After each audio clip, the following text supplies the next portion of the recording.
ရွှေဝဲတဲ့ခါမှာ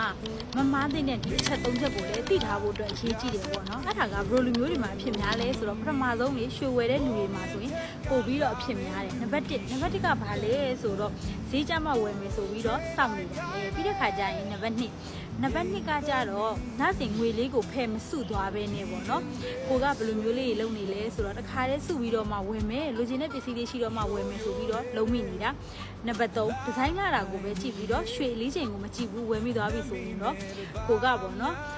ရွှေဝယ်တဲ့ခါမှာမမားတဲ့အမားတွေကိုမှားမိသွားပြီဖြစ်တယ်အဲ့လိုအမားတွေမမားချင်ဘူးဆိုရင်တော့ဒီချက်ကလေးတွေကိုရှောင်ရှားဖို့အတွက်ရေးကြည့်တယ်ပေါ့နော်တကယ်လို့မှားသွားပြီဆိုရင်တော့ comment မှာ yes လို့ရေးခဲ့ပါတခြားပေါ့နော်ဒီရွှေဝယ်မဲ့စဉ်းစားနေတဲ့အခုမှရွှေစဝယ်တဲ့လူလေးလည်းမမှားတဲ့အမားလေးတွေမမှားအောင်လို့စနိုးရဲ့ဗီဒီယိုလေးကို like follow လုပ်ဖို့မမေ့ခဲ့ပါနဲ့တခြားရွှေနဲ့ပတ်သက်တဲ့ဘူးစတာလေးတွေကိုလည်းပြပြပေးသွားမှာဖြစ်လို့စနိုးရဲ့အကောင့်ကလေးကိုလည်း follow လုပ်ခဲ့ဖို့မမေ့ပါနဲ့ကျေးဇူးတင်ပါတယ်စနိုးပါ